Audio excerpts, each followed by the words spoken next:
திருக்குறள் உலக பொதுமறை வாழ்வியல் கலை திருவள்ளுவர் அருளியது. வீடியோ படைப்பு தியாகராஜுலு காஞ்சி. அறத்துப்பால்.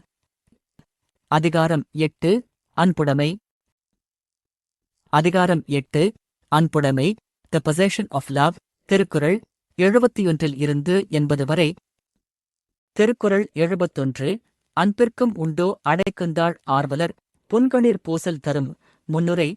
மனித உணர்வுகளில் மிக உன்னதமானதான அன்பை எந்தவொரு தடையைக் கொண்டும் மறைக்கவோ அல்லது அடைத்து வைக்கவோ முடியாது என்பதை உணர்த்தும் சூழலில் அமைந்துள்ளது. உரை விளக்கம். தமிழ் சுருக்கம். அன்பை மூடி வைப்பதற்கு கதவின் தாழ்ப்பாள் ஏதேனும் உண்டோ? இல்லை. நாம் அன்பு செலுத்தும் நபர் துன்பப்படும்போது நம் கண்ணில் வழியும் சிறு கண்ணீரே அந்த அன்பை எல்லோருக்கும் வெளிப்படுத்திவிடும். English summary. Is there any latch that can lock up love? The tiny tears of affection welling up for loved ones will loudly proclaim it to the world. விரிவான பகுப்பாய்வு. ஆர்வலர் அன்பு உடையவர் அன்பிற்குரியவர். புன்கணீர் துன்பம் கண்டு வெளிப்படும் சிறு கண்ணீர். இங்கு அன்பின் வெளிப்பாடான கண்ணீர். பூசல் தரும் வெளிப்படுத்திவிடும் ஆரவாரம் செய்து காட்டிவிடும். இலக்கண இலக்கிய நயம். அடைக்குந்தாழ் என்ற உருவகம் மூலம் அன்பை யாராலும் கட்டுப்படுத்த முடியாது என்ற உண்மை அழகாக விளக்கப்பட்டுள்ளது. மனதிற்குள் பூட்டி வைத்தாலும் கண்ணீர் என்ற வாயில் வழியாக அன்பு கசிந்துவிடும் என்ற நயம் போற்றத்தக்கது. கருத்து மையக்கருத்து. அன்பு என்பது மறைக்க முடியாத தானாக வெளிப்படக்கூடிய ஓர் உன்னத உணர்வு. விளக்கம். நம் அன்றாட வாழ்க்கையில் நாம் ஒருவரிடம் காட்டும் அன்பை வெளியில் சொல்லாமல் மறைக்க முயலலாம். ஆனால் நமக்கு நெருக்கமானவர்கள் ஒரு துயரத்தை சந்திக்கும் போது நம்மையும் அறியாமல் நம் கண்களில் தேங்கும் கண்ணீர் நாம் அவர்கள் மேல் எவ்வளவு அன்பு வைத்திருக்கிறோம் என்பதை உலகிற்கு பறைசாற்றிவிடும். அன்பு என்பது போலியானது அல்ல, அது தன்னிச்சையானது. தத்துவ பகுப்பாய்வு. மனம் மற்றும் உடலின் செயல்பாடுகளைத் தாண்டி ஆன்மாவின் இயல்பாக அன்பு இருக்கிறது. வெளிப்புற கட்டுப்பாடுகளோ சமூக தடைகளோ ஆன்மாவின் உண்மையான அன்பை முடக்க முடியாது என்ற ஆழமான அறநெறி இதில் அடங்கியுள்ளது. திருக்குறள் 72. அன்பிலார் எல்லாம் தமக்குரியர் அன்புடையார் என்பும் உரியர் பிறர்க்கு. முன்னுரை. அன்பு இல்லாத சுயநல மனிதர்களுக்கும் அன்பே வடிவமாக திகழும் பொதுநல மனிதர்களுக்கும் இடையே உள்ள வாழ்வியல் வேறுபாட்டை விளக்கும் சூழலில் அமைந்துள்ளது. உரை விளக்கம். தமிழ் சுருக்கம். சோகஸ்மேலி. அன்பு இல்லாதவர்கள் உலகில் உள்ள எல்லா பொருள்களும் தமக்கே சொந்தம் என்று நினைப்பார்கள். ஆனால் அன்பு உடையவர்களோ தங்களின் உடல், பொருள், ஆவி, எலும்பு கூட ஆகிய அனைத்தையும் பிறருக்காகவே அர்ப்பணிப்பார்கள். English summary. Those who lack love claim everything for themselves, but those filled with love surrender even their very bones, body and soul for others. விரிவான பகுப்பாய்வு. எல்லாம் தமக்குரியர் சுயநலத்தின் உச்சம் என்பும் எலும்பும் இங்கு உடலையும் உயிரையும் குறிக்கும் ஆகுபெயர். பிறர்க்கு மற்றவர்களுக்காக. நயம். எல்லாம் மற்றும் என்பும் என்ற சொற்களின் முரண் மூலம் சுயநலத்திற்கும் தியாகத்திற்கும் உள்ள எல்லையற்ற தூரத்தை வள்ளுவர் சுட்டிக்காட்டுகிறார். கருத்து மையக்கருத்து. அன்பின் உச்சக்கட்ட வடிவம் என்பது தன்னலமற்ற தியாகம் ஆகும். விளக்கம். சுயநலவாதிகள் உலகப் பொருட்கள் அனைத்தையும் தமதாக்கிக் கொள்ளத் துடிப்பார்கள். ஆனால் பெற்றோர்கள் தன் குழந்தைகளுக்காகவும் தலைவர்கள் தன் சமூகத்திற்காகவும் தங்களின் உழைப்பு, உடல் நலம் என அனைத்தையும் தியாகம் செய்வதை நாம் காண்கிறோம். இந்த தியாக உணர்வுக்கு அடிப்படையே அவர்கள் மனதில் ஊற்றெடுக்கும் அன்புதான். தத்துவ பகுப்பாய்வு. நான், எனது என்னும் அகந்தையை ஈகோ அழிப்பதுதான் அன்பு. தன் உடலையே பிறருக்காக கருதும் நிலை மனிதனை தெய்வ நிலைக்கு உயர்த்தும் என்ற உன்னத ஆன்மீக வாழ்வியல் தத்துவம் இதில் விளங்குகிறது. திருக்குறள் 73. அன்போடு ஏந்த வழக்கென்ப ஆரியர்க்கு. என்போடு ஏந்த தொடர்பு. முன்னுரை. மனிதனாக பிறந்த ஒவ்வொருவருக்கும் உடலோடு உயிர் இணைந்திருப்பதன் உண்மையான நோக்கம் என்ன என்பதை விளக்கும் சூழலில் அமைந்துள்ளது. உரை விளக்கம். தமிழ் சுருக்கம். அரிய உயிரானது மனித உடலோடு பொருந்தி வாழ்ந்து வரும் வாழ்க்கையானது பிற உயிர்களிடத்தில் அன்பு செலுத்துவதோடு தொடர்புடைய ஒரு அறநெறி என்று பெரியோர் கூறுவர். English summary. The union of the precious soul with the physical body is solely for the purpose of living a life intertwined with love. விரிவான பகுப்பாய்வு. ஏந்த வழக்கு. பொருந்திய நெறி வாழ்க்கை முறை. ஆரியர் அருமையான உயிர் என்போடு ஏந்த எலும்போடு உடலோடு இணைந்த நயம். உடலும் உயிரும் இணைந்திருப்பது ஏதோ தற்செயலானது அல்ல, அது அன்பு என்ற அறத்தை செயல்படுத்துவதற்காக கிடைத்த ஒரு வாய்ப்பு என்ற தத்துவ நயம் இதில் வெளிப்படுகிறது. கருத்து மையக்கருத்து: மனிதப் பிறவியின் மற்றும் உடலின் முதன்மை நோக்கமே அன்பு பாராட்டுவதுதான். விளக்கம்: நாம் இந்த பூமியில் மனிதனாக பிறந்து உடலோடு உயிர் வாழ்வதற்கு காரணம் பிற மனிதர்களிடமும் உயிர்களிடமும் அன்பை பகிர்ந்து கொள்வதற்காகத்தான். அன்பு இல்லாத வாழ்க்கை உடலும் உயிரும் சும்மா இணைந்து இருக்கும் ஒரு வெற்று இயக்கம் மட்டுமே தவிர அதில் வாழ்வியல் அர்த்தம் ஏதும் இல்லை. தத்துவ பகுப்பாய்வு: உடல் என்பது ஒரு கருவி, உயிர் என்பது அதன் இயங்கு சக்தி. இவ்விரண்டும் இணைந்திருப்பதன் இறுதி இலக்கு அன்பு என்ற உலகளாவிய அறத்தை அடைவதே ஆகும் என்ற பரிணாம தத்துவத்தை போதிக்கிறது. திருக்குறள் 74. அன்பு இனும் ஆர்வம் உடைமை அது இனும் நண்பு என்னும் நாடா சிறப்பு. முன்னுரை: அன்பினால் விளையும் நன்மைகளின் சங்கிலி தொடர்ச்சியை செயின் ரியாக்ஷன் விளக்கும் சூழலில் அமைந்துள்ளது. உரை விளக்கம்: தமிழ் சுருக்கம்: ஒருவர் காட்டும் அன்பானது பிறரிடம் விருப்பத்தை ஈடுபாட்டை உண்டாக்கும். அந்த விருப்பமானது எல்லாரும் பாராட்டும் நட்பு என்னும் அளவிட முடியாத பெருஞ்சிறப்பை தேடித்தரும். English summary: Love generates an earnest desire for companionship, and that desire, in turn, yields the priceless excellence of universal friendship.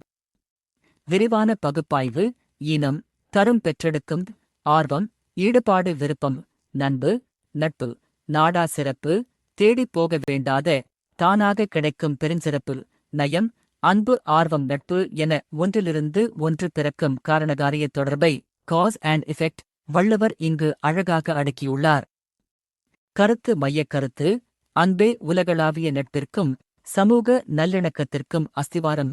விளக்கம்: நாம் பிறரிடம் உண்மையான அன்பு காட்டும்போது அவர்களுக்கு நம்மீது ஒரு ஈடுபாடும் நம்பிக்கையும் ஆர்வம் பிறக்கிறது. அந்த நம்பிக்கை காலப்போக்கில் எல்லையற்ற நல்ல நட்பாக மாறுகிறது. நாம் தேடிப் போகாமலேயே நற்பெயரும் நல்ல மனிதர்களின் துணையும் நமக்கு கிடைக்க அன்புதான் வித்து. தத்துவ பகுப்பாய்வு: தனிமனிதன் சமூகத்தோடு இணக்கமாக வாழ்வதற்கான சமூகவியல் தத்துவம் இது.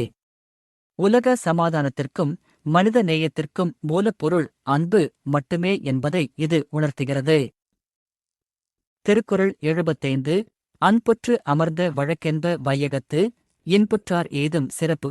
முன்னுரை: இந்த உலகத்தில் மகிழ்ச்சியாக வாழ்பவர்கள் அந்த மகிழ்ச்சியை பெற்றதற்கான பின்னணி என்ன என்பதை ஆராயும் சூழலில் அமைந்துள்ளது. உரை விளக்கம்: தமிழ் சுருக்கம்: இந்த உலகத்தில் பிறர் போற்றும்படி இன்பமாக வாழ்கின்றவர்கள் பெறும் அந்த பெருமை அவர்கள் முந்தைய வாழ்வில் அல்லது நடப்பு வாழ்வில் பிறரிடம் அன்பு காட்டி வாழ்ந்த நல்வாழ்க்கையின் பயனே ஆகும். English summary: The bliss and distinction enjoyed by the happiest people on earth are the direct rewards of a life lived in love and harmony. விரிவான பகுப்பாய்வு: அன்புற்று அமர்ந்த வழக்கு அன்போடு பொருந்தி வாழ்ந்த வாழ்க்கை நெறி வையகம் உலகம் இன்புற்றார் மகிழ்ச்சி அடைந்தவர் ஏதும் சிறப்பு அடையும் பெருமை. கருத்து மையக்கருத்து: உண்மையான மகிழ்ச்சியும் வாழ்வியல் சிறப்பும் அன்பான வாழ்க்கையிலிருந்து மட்டுமே பிறக்கும். விளக்கம்: பணம் பதவி சொத்துக்கள் தற்காலிக மகிழ்ச்சியை தரலாம், ஆனால் வாழ்வில் உண்மையான நிம்மதியும் உலகத்தாரின் அன்பும் மரியாதையும் கிடைக்க வேண்டுமெனில் நாம் பிறரிடம் அன்பாக நடந்து கொள்ள வேண்டும். அவ்வாறு அன்போடு வாழ்பவர்களே உலகத்தில் என்றும் இன்புற்றவர்களாக கருதப்படுவர். தத்துவ பகுப்பாய்வு: மகிழ்ச்சி என்பதன் மூலதனம் அன்பு செலுத்துதல் தான். நாம் எதை கொடுக்கிறோமோ அதுவே நமக்கு திரும்ப கிடைக்கும் என்ற கர்ம வினையையும் வாழ்வியல் யதார்த்தத்தையும் பிரதிபலிக்கிறது. திருக்குறள் 76. அறத்திற்கே அன்புசார் பென்ப அறியார் மரத்திற்கும் அஃபே துணை. முன்னுரை: அன்பின் ஆற்றலை சரியாக புரிந்து கொள்ளாதவர்களின் அறியாமையை நீக்கி அன்பின் விஸ்வரூபத்தை விளக்கும் சூழலில் அமைந்துள்ளது. உரை விளக்கம்: தமிழ் சுருக்கம்: அன்பு என்பது புண்ணியத்திற்கும் அறத்திற்கும் மட்டும்தான் துணை என்று அறிவில்லாதவர்கள் கூறுவார்கள். ஆனால் உண்மையில் வீரத்திற்கும் தீமையை அழைக்கும் மரத்திற்கும் கோபத்திற்கும் அந்த அன்புதான் அடிப்படையான துணையாக இருக்கிறது. English summary: Ignorant people say love sustains only virtue, peace, But in truth, love is also the driving force behind valor and righteous anger against evil. விரிவான பகுப்பாய்வு. அறம், தர்மம், நற்செயல், சார்பு, துணை அஸ்திவாரம், மரம், வீரம், போர்க்குணம், தீமைக்கு எதிரான வேகம், அஃபே துணை, அதுவேதான், அன்பேதான், துணை, நயம், அறம், மரம் ஆகிய இரு முரண்பட்ட பண்புகளுக்கும் ஒரே ஒரு புள்ளியாக அன்பை வைத்த வள்ளுவரின் உளவியல் நோக்கு வியப்பிற்குரியது. கருத்து மையக் கருத்து. கருணைக்கு மட்டுமல்ல, வீரத்திற்கும் தீமையை எதிர்ப்பதற்கும் அடிப்படையே அன்புதான். விளக்கம். ஒரு தாய் தன் குழந்தையை காக்க சிங்கத்தையும் எதிர்க்கத் துணிவாள். அங்கு வெளிப்படுவது வீரம், மரம், ஆனால் அதற்குப் பின்னால் இருப்பது குழந்தை மீதான அன்பு. நாட்டின் மீது கொண்ட அன்பினால்தான் வீரர்கள் எல்லையில் உயிரை தியாகம் செய்கிறார்கள். எனவே வீரம் என்பது அன்பின் மறுபக்கம். தத்துவ பகுப்பாய்வு. அன்பு என்பது பலவீனமானது அல்ல, அதுவே உலகின் ஆகச்சிறந்த ஆற்றல், எனர்ஜி. அது சாந்தமாக இருக்கும்போது அறமாகவும், அநீதியை காணும்போது மரமாகவும் உருவெடுக்கிறது என்ற ஆழமான தத்துவம் இதில் உள்ளது. திருக்குறள் 77. என்பி லதனை வெயில் போலக் காயுமே, அன்பி லதனை அறம். முன்னுரை. அன்பில்லாத மனிதர்களுக்கு நேரும் இயற்கையான தண்டனை மற்றும் அவர்களின் அவல நிலையை ஓர் உவமையின் மூலம் விளக்கும் சூழலில் அமைந்துள்ளது. உரை விளக்கம். தமிழ் சுருக்கம். எலும்பில்லாத புழு போன்ற உயிரினங்களை சுட்டெரிக்கும் வெயில் எப்படிக் கொன்றுவிடுமோ, அதுபோல மனதில் அன்பு இல்லாத மனிதர்களை அறக்கடவுளானது, இயற்கை, வறுத்தெடுத்து அழித்துவிடும். English summary. Just as the scorching sun burns away boneless creatures, like worms, so does virtue wither and destroy those who are devoid of love. விரிவான பகுப்பாய்வு. என்பிலது, எலும்பு இல்லாதது, புழு முதலானவை, காயுமே, சுட்டெரிக்கும், அன்பிலது, அன்பு இல்லாத மனிதன் உயிர். அறம், தார்மீக நீதி, இயற்கை நீதி. அணி, உவமையணி, வெயில் போல என்ற உவம உருபு வெளிப்பட்டுள்ளது. கருத்து மையக் கருத்து.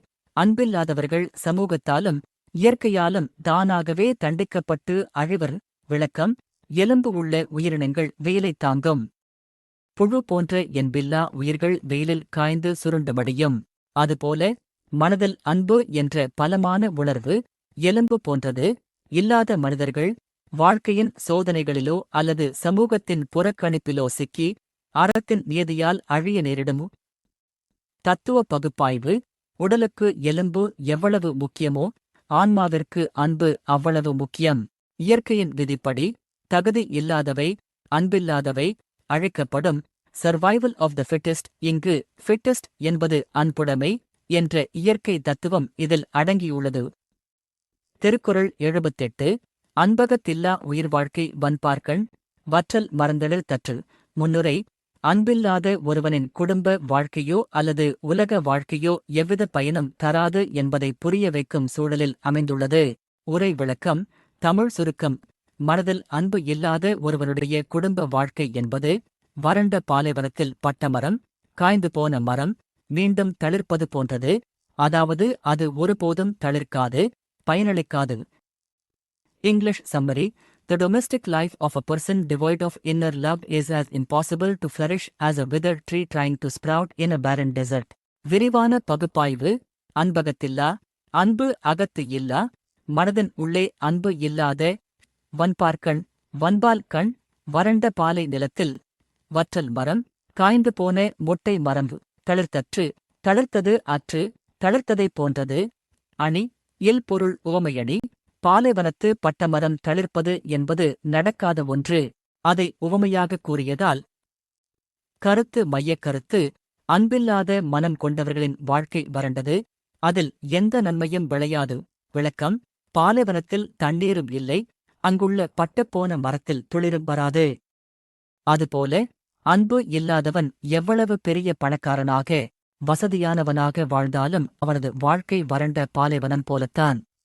அவனால் அவனுக்கும் பயனில்லை, அவன் குடும்பத்திற்கும் சமூகத்திற்கும் பயனில்லை. தத்துவ பகுப்பாய்வு.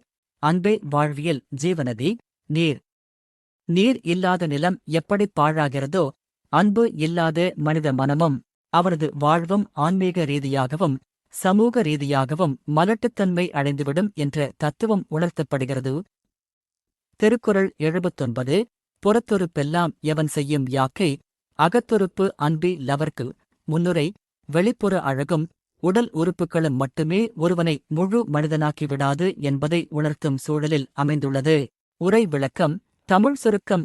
மனதின் உள்ளே இருக்க வேண்டிய அன்பு என்னும் உறுப்பு இல்லாதவர்களுக்கு வெளியில் தெரியும் கண், காது, மூக்கு, கை, கால் போன்ற உடலின் மற்ற உறுப்புகளால் என்ன பயன்? ஒரு பயனும் இல்லை. English summary of what use are all the external organs of the body if the internal organ, namely love, is absent in a person's soul. விரிவான பகுப்பாய்வு. புறத்துறுப்பு வெளி உறுப்புகள் கை, கால், கண் போன்றவை எவன் செய்யும் என்ன பயன் தரும்? ஒன்றும் செய்யாது. யாக்கை உடம்பு. அகத்துறுப்பு உள் உறுப்பு இங்கு மனதின் பண்பான அன்பை குறிக்கிறது.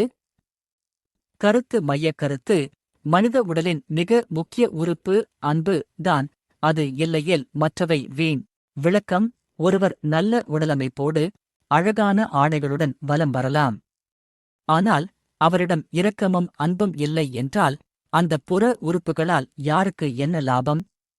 பார்க்க கண்கள் இருந்தும் பிறர் துன்பத்தைக் கண்டு கலங்கவில்லை எனில், நடக்க கால்கள் இருந்தும் பிறருக்கு உதவ ஓடவில்லை எனில் அந்த உறுப்புகள் வெறும் சதைப்பிண்டங்களே. தத்துவ பகுப்பாய்வு. வள்ளுவர் உடற்கூறியலை அனாட்டோமி வாழ்வியலோடு இணைக்கிறார். உடலுக்கு இதயம் எப்படியோ மனிதத்தன்மைக்கு ஹியூமனிட்டி அன்பு அப்படி. புறத் தோற்றங்களை விட அகத் தூய்மையே மனிதனை முழுமையாக்குகிறது என்ற தத்துவ பார்வை இது. திருக்குறள் என்பது அன்பின் வழியது உயிர்நிலை அதிலார்க்கு என்பதோல் போர்த்த உடம்புல். முன்னுரை. அன்புடைமை அதிகாரத்தின் முத்தாய்ப்பாக உயிருள்ள மனிதனுக்கும் வெறும் சடலத்திற்கும் உள்ள வேறுபாட்டை வரையறுக்கும் சூழலில் அமைந்துள்ளது. உரை விளக்கம். தமிழ் சுருக்கம். அன்பு செய்யும் வழியில் இயங்குவதே உயிருள்ள உடம்பாகும். அந்த அன்பு இல்லாதவர்களுடைய உடம்பு வெறும் எலும்பின் மேல் தோலை போர்த்தி வைத்துள்ள ஒரு வெற்றுச் சடலமே ஆகும். English summary. That body alone which is moved by love contains a living soul. The body devoid of love is merely a corpse wrapped in skin over bones. விரிவான பகுப்பாய்வு. அன்பின் வழியது அன்பின் பாதையில் நடப்பது உயிர்நிலை. உயிர்நிலை பெற்றிருக்கும் இடம் உயிருள்ள மனிதன் ஆதிலார்க்கு. அந்த அன்பு இல்லாதவருக்கு என்பதோல் போர்த்த உடம்பு வெறும் எலும்பும் தோலும் கொண்ட கூடு பிணம். கருத்து மையக் கருத்து. அன்பே வாழ்வியல் பிராண சக்தி உயிர். அன்பு இல்லாதவன் வாழும் பிணமே ஆவான். விளக்கம். ஒருவன் மூச்சு விட்டுக் கொண்டிருப்பதால் மட்டுமே அவன் உயிருடன் இருப்பதாக அர்த்தமல்ல. யாரிடம் அன்பு இருக்கிறதோ அவனை உண்மையாக வாழ்கிறான். அன்பு இல்லாதவன் நடமாடும் பிணமே தவிர வேறில்லை. அவன் உடம்பில் இரத்த ஓட்டம் இருக்கலாம், ஆனால் மனிதநேய ஓட்டம் இருக்காது. தத்துவ பகுப்பாய்வு. உயிரியல் ரீதியான வாழ்க்கை பயாலஜிக்கல் லைஃப் வேறு. தார்மீக ரீதியான வாழ்க்கை மோரல் லைஃப் வேறு. மனிதனை விலங்கினத்திலிருந்தும் ஜட பொருட்களிலிருந்தும் பிரித்துக் காட்டுவது அவனுள் இருக்கும் அன்பு என்ற பிரபஞ்ச விதிதான் என்ற ஆகச்சிறந்த தத்துவத்துடன் வள்ளுவர் இந்த அதிகாரத்தை நிறைவு செய்கிறார். திருக்குறள் உலக பொதுமறை வாழ்வியல் கலை திருவள்ளுவர் அருளியது. வீடியோ படைப்பு தியாகராஜுலு காஞ்சி. அறத்துப்பால். அதிகாரம் 8 அன்புடைமை.